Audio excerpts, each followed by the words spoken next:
নিউট্রনের ক্ষেত্রে আমরা নিউট্রনের ভিতরে ইনসাইড এবং আউটসাইডে আমরা ওয়েভ ফাংশনটা বের করি।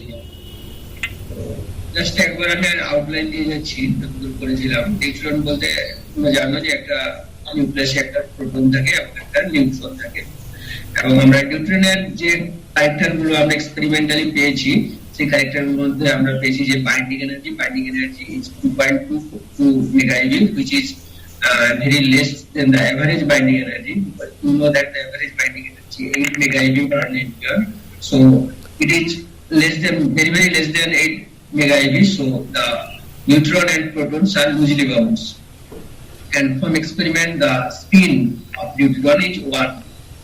So spin বলতে তোমরা জানো যে নিউক্লিয়ার ফিজিক্সে স্পিন মানে total angular momentum, orbital plus intensive spin. যেটা আমরা অ্যাটমিক ফিজিক্সে শুধু স্পিন বলি, সেটা নিউক্লিয়ার ফিজিক্সে ইন্টেনসিভ স্পিন বলে। আর শুধু স্পিন বলতে এখানে টোটাল অ্যাঙ্গুলার মোমেন্টাম।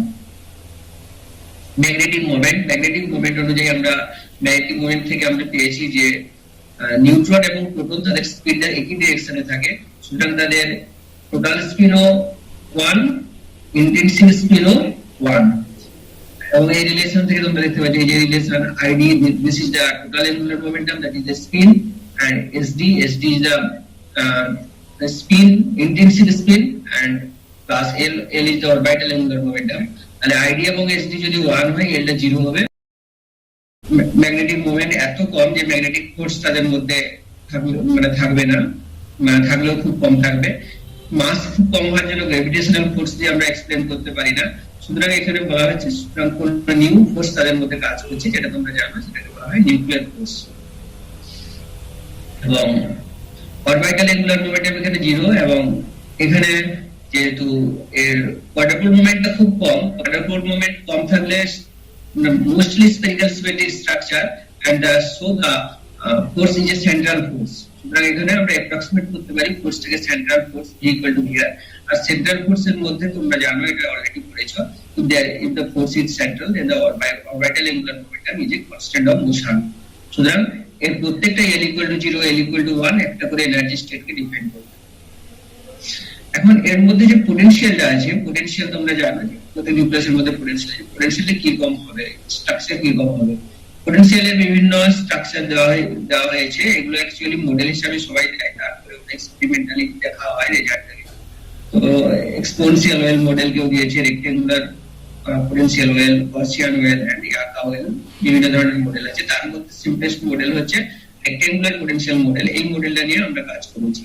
অর্থাৎ এটা এখানে দেখতে পাচ্ছ যে একটা নির্দিষ্ট b less than r less than b, ভ্যালুটা হচ্ছে পোটেনশিয়ালটা হচ্ছে -v0, এবং r greater than b it is 0।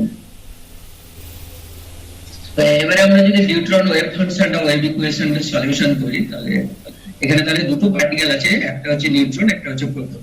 This is the Schrodinger equation. এখানে মাসটা হবে দুটো পার্টিকেলের রিডিউসড মাস সমান গুণফল বা যোগফল, তোমরা জানো, mass of neutron, mass of proton.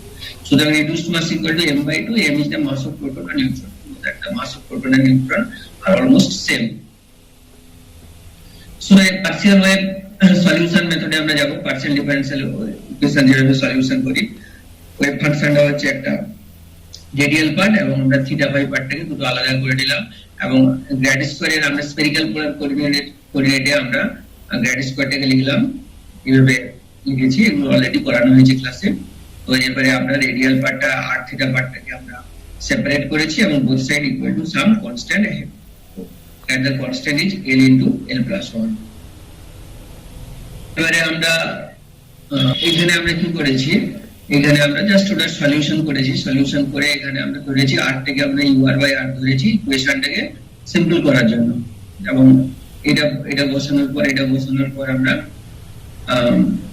এই ধরনের একটা ইকুয়েশন পেয়েছি, UR এর একটা ইকুয়েশন পেয়েছি, d2UR প্লাস এখানে আমরা আমাদের তাহলে এখানে ভিআরটা আমাদের অজানা, ভিআরটা বিভিন্ন ভ্যালুর জন্য, ইন্টারনাল পোটেনশিয়ালটা বিভিন্ন ভ্যালুর জন্য বিভিন্ন সলিউশন পাবো। এল গুলো কনস্ট্যান্ট, এগুলো সব কনস্ট্যান্ট। এটা হচ্ছে এনার্জি অফ দ্য নিউট্রন। এবং এখানে যেহেতু বাউন্ড স্টেটের ক্ষেত্রে এটা ইটসেলফ নেগেটিভ হবে। Now we consider the potential. Have you consider, আমরা অনেকগুলো পোটেনশিয়ালের কথা আমরা বলেছিলাম, এখানে 4 ধরনের পোটেনশিয়াল বিভিন্ন সায়েন্টিস্ট দিয়েছিলেন, তার মধ্যে আমরা যে পিএইচ এর রেক্টেঙ্গুলার পোটেনশিয়াল, এই রেক্টেঙ্গুলার পোটেনশিয়ালটা নিয়ে আমরা কাজ করব। তো রেক্টেঙ্গুলার পোটেনশিয়াল আমরা ধরলাম যে V equal to minus V zero for R less than V and equal to zero for R greater than V. Now we consider the ground state deuteron. আমরা প্রথমে গ্রাউন্ড স্টেট ধরবো, তারপরে দেখবো যে extracted state গুলো পাওয়া যায় কিনা। Ground state defined by L equal to zero. আমরা তাহলে এই ভির দুটো ভ্যালু আমরা বসালাম, একটা হচ্ছে ইনসাইড ওয়েভ ফাংশন, একটা হচ্ছে আউটসাইড ওয়েভ ফাংশনের জন্য। আর এখানে বলেছি টোটাল এনার্জিটা নেগেটিভ হবে, তাহলে ই সমান মাইনাস ইডি, যেহেতু এটা বাউন্ড স্টেট, যেহেতু বাউন্ড স্টেটে টোটাল এনার্জি হচ্ছে সবসময় নেগেটিভ হয়। জাস্ট এখানে সলিউশন করা হয়েছে, ডিফারেনশিয়াল ইকুয়েশন পাওয়া গেছে, Q1 কে এইভাবে ধরা হয়েছে, আলফা কে এইভাবে ধরা হয়েছে। তো alpha is a function of ED আর এটা হচ্ছে v0 মাইনাস ইডি। আমরা দুটো ডিফারেনশিয়াল ইকুয়েশন পেয়েছি, ডিফারেনশিয়াল ইকুয়েশনের আমরা সলিউশন পেয়েছি, এবং এই দুটো সলিউশনের ক্ষেত্রে আমরা দেখেছি যে এটা এই সলিউশনটা সম্ভব নয়। তার কারণ হচ্ছে এই সলিউশনটা r ইকুয়াল টু 0 তে ইনফাইনাইট কন্ট্রিবিউশন দিচ্ছে। আমি এই জায়গাটায় চলে আসো, যদি r ইন যদি ধরো r ইকুয়াল টু 0 বসালে এই পার্টটা কত হয়েছে, ইনফাইনাইট হয়ে যাচ্ছে। সুতরাং আমরা a ডটটা 0 হয়ে যাবে। সুতরাং এখানে শুধু u ইন সমান এটা থাকবে, এই যে u ইন সমান a sin k1 আর আউটের ক্ষেত্রে আমরা দেখতে পাচ্ছি যে এই পার্টটা r ইকুয়াল টু ইনফিনিটি তে ইনফাইনাইট হয়ে যাচ্ছে। সুতরাং b ডটটা ফিজিক্যাল সলিউশনের ক্ষেত্রে b ডটটা 0 হবে। So r out equal to like this. So we get the wave of neutron inside the nucleus and outside. Inside the nucleus, outside এভাবেও নাও বলতে পারো, এটা জাস্ট বলতে পারো for r less than b and r greater than b. আর টা যে radius, আর কিন্তু radius নয়, এখানে আরটা কিন্তু রেডিয়াস অফ নিউট্রন নয়, পোটেনশিয়ালটা ওই জায়গায় বেড়ে গেছে আর কি। এটা পরে দেখবে যে রেডিয়াসটা ডিফারেন্ট। এবারে এই পর্যন্ত আমরা আগের ক্লাসে পড়েছিলাম। এবারে আমরা চলে যাব এই দুটো ইকুয়েশনকে আমরা সলিউশন করার জন্য আমরা তাদের বাউন্ডারি কন্ডিশন লাগাবো। বাউন্ডারি কন্ডিশন মানে r ইকুয়াল টু b, যে এটাকে বাউন্ডারি, এখানে বাউন্ডারি, এই বাউন্ডারি কন্ডিশন লাগাবো r ইকুয়াল টু b। তো r ইকুয়াল টু b বসালে আমরা প্রথমে r ইকুয়াল টু b বসালাম এবং তাদের ডিফারেন্সিয়েট করে তাদের মানে u এবং ফার্স্ট ডেরিভেটিভে আমরা বসাবো, ফার্স্ট ডেরিভেটিভ করে তাদের বসালাম। তাহলে একটা সাইনের ইকুয়েশন আর একটা কসের ইকুয়েশন পেলাম, তাদেরকে ভাগ করলে আমরা একটা এই ধরনের ইকুয়েশন পেলাম। এবার এই ধরনের ইকুয়েশনে এখানে একটা k1 টার্ম আছে আর এখানে একটা k1 আছে। এখানে এই k1 কিন্তু variable, it depends on k1 টা কোথায় আছে, এই যে k1 টা ed এর সঙ্গে ডিপেন্ড করছে, এনার্জি অফ ডিউটেরনের সঙ্গে ডিপেন্ড করছে ed। তো এই ধরনের ইকুয়েশনের সলিউশন অ্যানালিটিক্যালি সম্ভব নয়, গ্রাফিক্যালি আমরা সলিউশন করব। এই ইকুয়েশনটা খুব সিম্পল দেখালেও এই ইকুয়েশনটার সলিউশন অ্যানালিটিক্যালি সম্ভব নয়, আমরা গ্রাফিক্যালি সলিউশন করব। গ্রাফিক্যালি সলিউশন করার জন্য আমরা কি ধরলাম, যে এই k1 b থেকে x ধরলাম। তাহলে এখানে এটা যদি x ধরি তাহলে y সমান একবার লেখা যাবে cot x, k1 b equal to x, R y সমান এখানে কত হবে minus alpha b by x, এটাকে এখানে যদি y ধরি গোটাটাকে, তাহলে এটা minus alpha b আর নিচে k1 b জায়গায় আমরা x। তাহলে আমরা দুটো ইকুয়েশন পেলাম, one is y equal to cot x and other is y equal to minus alpha b by x. Now we plot these two equation. এইগুলো দেখছো, এগুলো হচ্ছে cot গুলো প্লট করা হয়েছে। কোন cot কে প্লট করলে এই x equal to 0 তে এখানে x এর সাপেক্ষে প্লট করা হয়েছে, x সমান k1 ধরা হয়েছে। We plot cot x that x equal to 0, it is infinite, and x equal to pi, it is also minus infinite. So these are the cot x, this equation, this they are the plot of cot x. And the second equation, y equal to minus alpha b by x, also plotted here. This is the second equation, this equation minus alpha b by x. তাহলে দুটো ইকুয়েশনের solution মানে হচ্ছে দুটো equation graphically যে পয়েন্টে ছেদ করবে তাদের সলিউশন বলে। তাহলে এখানে আমরা এই পয়েন্টগুলোতে সলিউশন পেলাম, এটা একটা solution, this is also a solution, this is also a solution. So the solution point is slightly greater than pi by 2 this point is slightly greater than, actually খুব করে আছে, slightly greater than 3 pi by 2 and it will be slightly greater than 5 pi by 2. এখন নিউট্রনের ক্ষেত্রে এই ED এর ভ্যালুটা কত হয়? ইডি টা হচ্ছে 2.226 মেগা ইবি। এটা নিউট্রনের ক্ষেত্রে আমরা সেই প্রথমেই দেখিয়েছিলাম যে বাইন্ডিং এনার্জিটা কত হয় মোটামুটি। আর বি টা হয় 2 ফার্মি মিটার। আর এই এর একটা আলফা ভ্যালু মোটামুটি পেয়ে গেলাম। এটা দেখা যাচ্ছে না, এটা হচ্ছে অবশ্যই ফার্মি মিটার ইনভার্স হবে এন্ড আলফা বি সমান এটা পাওয়া যাচ্ছে। তাহলে আমরা সলিউশন গুলো পাচ্ছি স্লাইডলি গ্রেটার দেন, যেটা বলেছিলাম যে এই যে pi by 2, 3 pi by 2, 5 pi by 2 slightly greater than. এটা পাই বাই 2 এর একটু করে, এটা 3 পাই বাই 2 এর একটু করে, এটা 5 পাই বাই 2 এর একটু করে। তাহলে আমরা k1b সমান মানে ইন জেনারেল লিখতে পারি যে সলিউশন পয়েন্টগুলো এগুলো। আমরা প্রথমে n = 0 ধরব। তাহলে আমাদের দুটো ধরা হলো, প্রথমে l = 0 ধরেছিলাম, তারপরে n = 0 ধরেছি।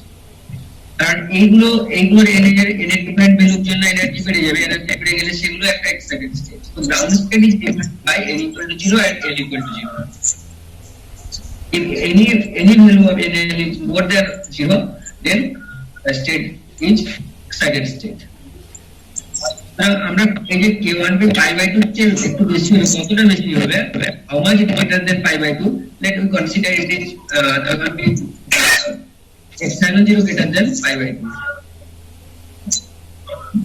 তাহলে pi by 2 চেয়ে epsilon 0 বেশি হলে আমরা k1b কে এভাবে লিখলাম। তাহলে cot k1b সমান কত হবে? k1b জায়গায় এটা বসিয়ে দিলাম, cot এত সমান 10 যেহেতু এখানে epsilon 0 এই যে value, so we can consider 10 epsilon 0 equal to epsilon 0 and এখানে তাহলে epsilon 0 স্কয়ার, epsilon 0 খুব ছোট ভ্যালুর জন্য epsilon 0 স্কয়ারকে আমি নেগলেক্ট করতে পারি। তাহলে আমরা মোটামুটি পেলাম যে এটা সমান -pi by 2 epsilon 0।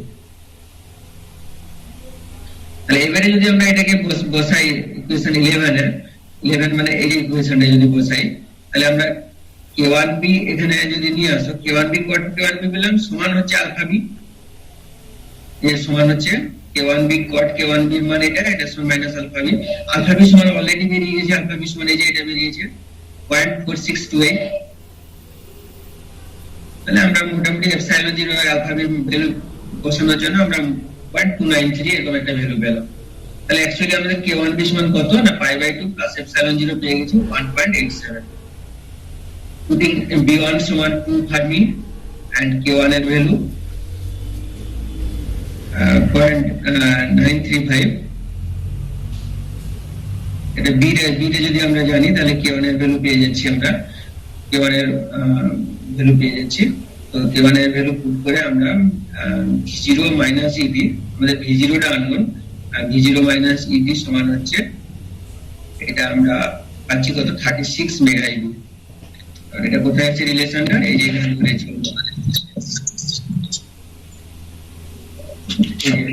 এই যে রিলেশনটা কি, এটা k1 square equal to m/h square v0 minus eb। তাহলে এখানে আমরা k1 এর মান যদি বের করে নিয়েছি, সেখান থেকে আমরা v0 মাইনাস k1 আমরা পেয়ে গেছি 36 মেগা ইবি। তাহলে এটা ছিল ed টা হচ্ছে 2, ওই 2 পয়েন্ট সামথিং ছিল। তাহলে আমরা কি পাচ্ছি 36 প্লাস 2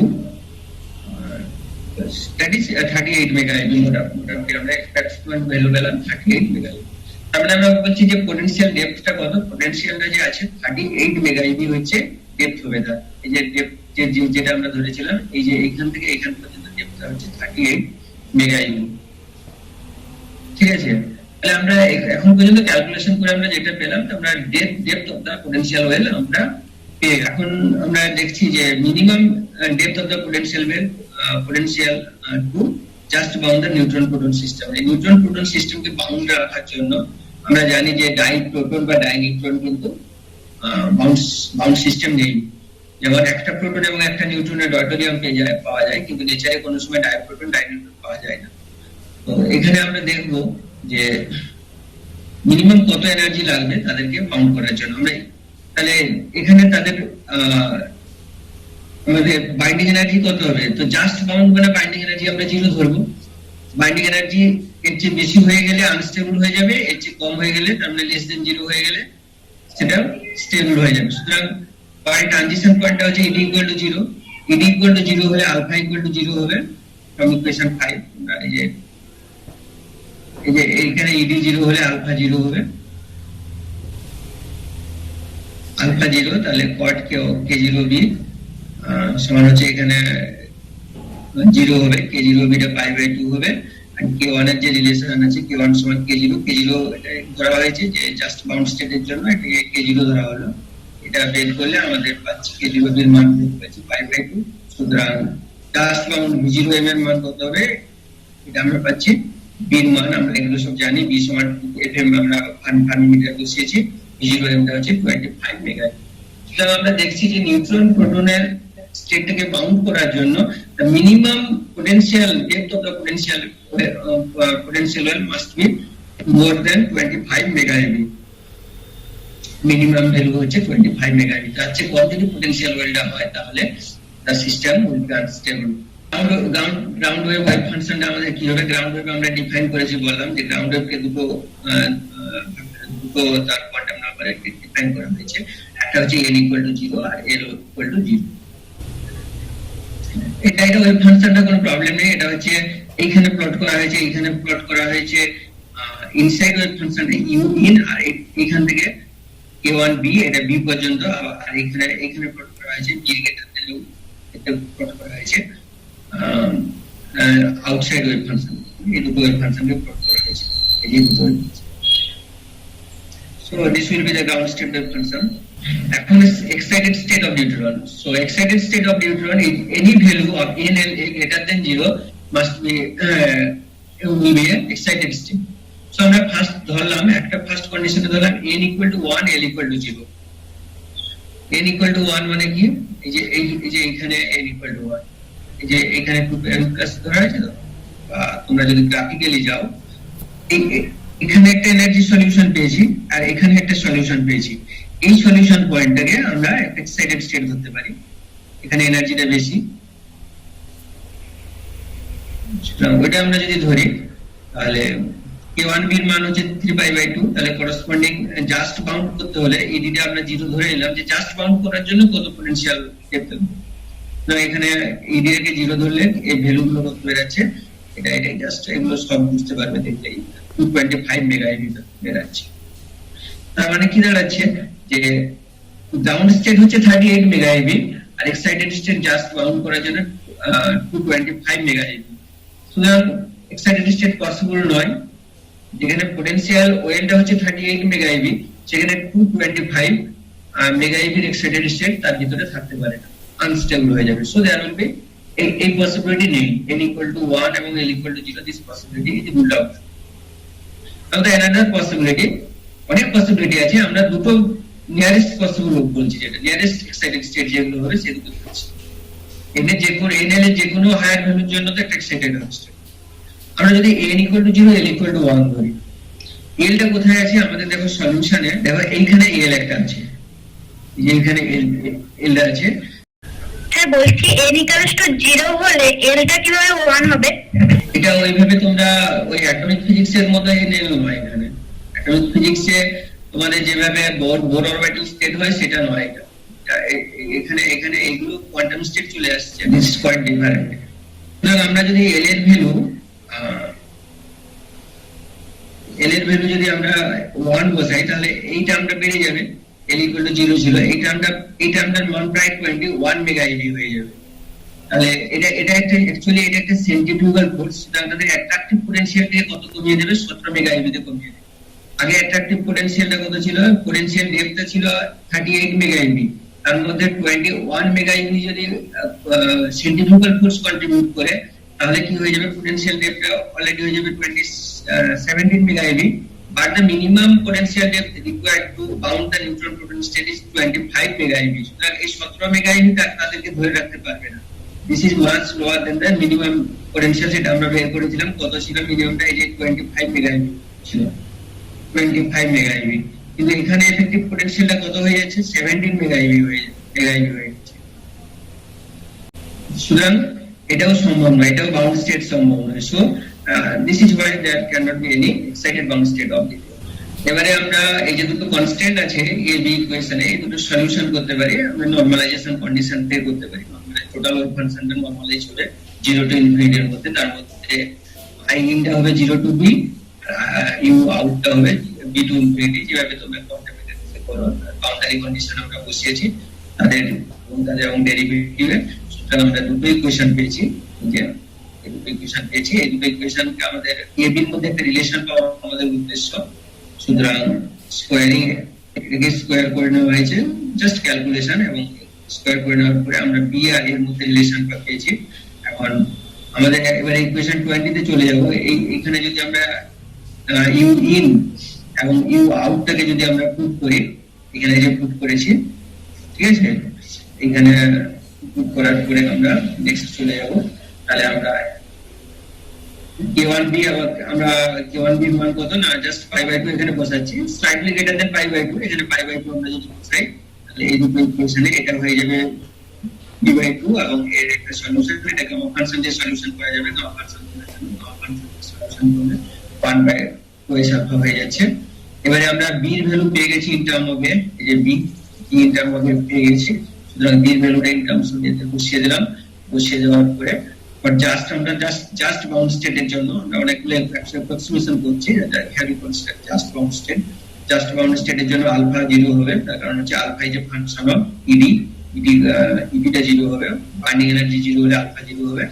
তাহলে মোটামুটি আমরা কি বলতে পারি b ইকুয়াল টু a, কারণ b এর রিলেশন কোথায়, এখানে b এর রিলেশন, তাহলে এখানে যদি আলফা 0 হয় এটা 1 হয়ে যাবে, আর এটা a টু দি পাওয়ার 0 সমান 1 হয়ে যাবে। So b equal to a হয়ে যাবে। তো b ইকুয়াল টু a বসিয়ে দেওয়া হয়েছে, তাহলে a এর ভ্যালু একটা পেয়ে গেছি আমরা, a সমান 20।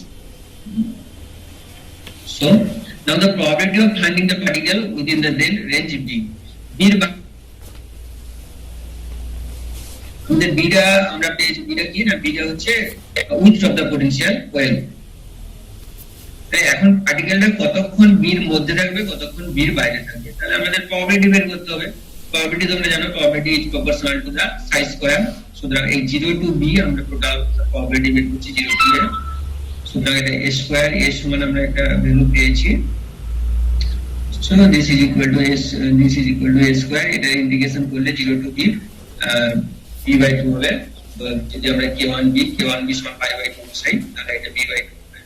Integration 2 sin square theta 1 minus cos theta করে ইন্টিগ্রেশন করলে পেয়ে যাবে। So we get like this.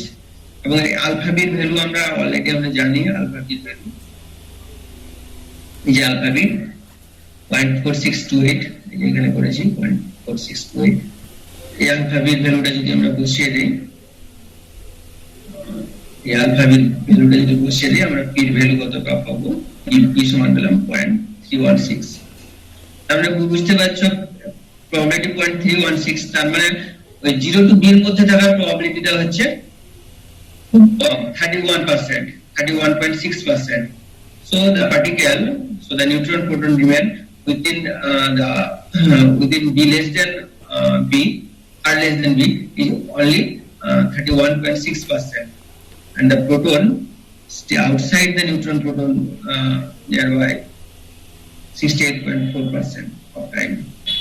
This shows that the neutron has a loosely bound structure. সুতরাং তাদের মধ্যে যেহেতু বাইন্ডিং এনার্জি কম আছে, সুতরাং তারা ম্যাক্সিমাম টাইম ওরা সেপারেট হয়ে থাকে, নিউট্রন প্রোটনটা দূরে থাকে। মানে এখানে আরটা বলতে কি বোঝাচ্ছে, আরটা অ্যাকচুয়ালি হচ্ছে নিউট্রন প্রোটনের মধ্যে ডিসটেন্স। এক জায়গায় যদি আমরা নিউট্রনটাকে মাঝে বসিয়ে দিই, তাদের মধ্যে প্রোটনের মধ্যে ডিসটেন্স, তার মানে তারা কি হচ্ছে না, এই নিউট্রন প্রোটন দুটো নিউক্লিয়াস উইথিন দা ইন্টারনিউক্লিয়ার ফোর্স, তাদের মধ্যে বিটা হচ্ছে ইন্টারনিউক্লিয়ার ফোর্স ধরা হয়েছে, তার মানে ওদের মধ্যে সেপারেশন। এখানে কিন্তু কিভাবে পোটেনশিয়াল আসছে না, এটা তো সেন্টার অফ মাস সিস্টেমে করা হয়েছে, রিডিউসড মাস সিস্টেমে করা হয়েছে। তাদের মধ্যে কত সেপারেশন হবে, তাদের মধ্যে টু ফার্মির মধ্যে সেপারেশনের চান্স হচ্ছে 31.6%, and their separation is more than 2 Fermi is 68.4%. যে আপনি যে বললেন যে দুটা প্রোটন নিয়ে একটা নিউক্লিয়াস তৈরি করা যাবে না, সেটা কি এখান থেকে দেখানো সম্ভব কি, মানে দুটা প্রোটন বা দুটা নিউট্রন আলাদাভাবে নিউক্লিয়াস তৈরি করতে পারে? এবং এই ক্যালকুলেশন থেকে ওটা দেখানো সম্ভব নয় যে তাদের মধ্যে, কারণ এখানে কোনো জায়গায় চার্জের কিন্তু কোনো ব্যাপার নেই। দুটো যখনই দুটো প্রোটন হয়ে যাবে তাদের মধ্যে কুলম্ব রিপালশন চলে আসবে। কুলম্ব রিপালশনকে নিশ্চয়ই ক্যালকুলেশন আনতে হবে, কিন্তু দুটো নিউট্রনের ক্ষেত্রে কুলম্ব রিপালশনেরও ব্যাপার আসছে না। সুতরাং এই ক্যালকুলেশনে কোনো কিন্তু চার্জ ইন্ডিপেন্ডেন্ট ক্যালকুলেশন, সুতরাং এই ক্যালকুলেশন থেকে ওটা দেখানো সম্ভব। তো আমরা নিউট্রনের রেডিয়াসটা, আমরা মোটামুটি রেডিয়াসটা আমরা যে কোনো ক্ষেত্রে আমরা কোন একটা ভ্যালু, ম্যাক্সিমাম ভ্যালু থেকে 1/e টাইমস যেখানে কমে যায় আমরা সেখান পর্যন্ত তা ধরি। আমরা এগুলো ইলেকট্রিসিটির বিভিন্ন প্রবলেম গুলো তো তোমরা ওই রিল্যাক্সেশন টাইম গুলো এইভাবে তোমরা ক্যালকুলেশন করেছো। এখন এখানে কিভাবে নিউট্রনের রেডিয়াসটা মোটামুটি ধরা হয়, রেডিয়াসটা কত হবে? আমি প্রথমে বলেছি যে বি কিন্তু রেডিয়াস নয়, এটা হচ্ছে তাদের মধ্যে সেপারেশন। তো এখানে রেডিয়াসটা এইভাবে ধরা হয় যে আর ইউ আউট যেটা আছে, যেটা ইউ আউট মানে আউটসাইড যে ওয়েভ ফাংশন আছে, সেই ওয়েভ ফাংশনটাকে যদি আমরা এক্সটেন্ড করি up to R equal to 0, তাহলে আমরা এই যে এই ওয়েভ ফাংশনটা যে ডট ডট ডট করে নিয়ে গেছি। এখন ম্যাক্সিমাম ভ্যালুটা তাহলে কত হবে? আর ইকুয়াল টু 0 তে এটা কত হবে? আর ইকুয়াল টু 0 তে ইউ আউট এর মানটা হচ্ছে বি হবে। তাহলে যেই ভ্যালুতে এটা 1/r এর যেই ভ্যালুতে, এই r এর যেই ভ্যালুতে ম্যাক্সিমাম ভ্যালু 1/e টাইমস হয়ে যায়, সেটাকেই আমরা এখানে রেডিয়াস ধরি। তাহলে কত হয়ে যাবে? 1/e times of e to the power, দুদিকে b আছে, b দুদিকে কেটে যাবে, আর এটা হয়ে যাবে একটা হয়ে যায় e to the power minus 0, e to the power minus r equal to 0, একটা বাম দিকে একটা b হবে, b/e সমান হচ্ছে b into e to the power alpha R D. আমরা তাহলে কি দেখতে পাচ্ছি যে এখানে আমরা আলফা আর ডি সমান 1 পেলাম, আলফা আর ডি 1 পেলে আমরা আলফার ভ্যালু জানি, আমরা করেসপন্ডিং আর ডি সমান 4.3 ফার্মি। আমরা বি এর ভ্যালু দেখেছিলাম 2 ফার্মি এবং আর ডি এর ভ্যালু হচ্ছে 4.3। আর ডি থেকে মোটামুটি বলা হয় যে radius of the due to which is larger then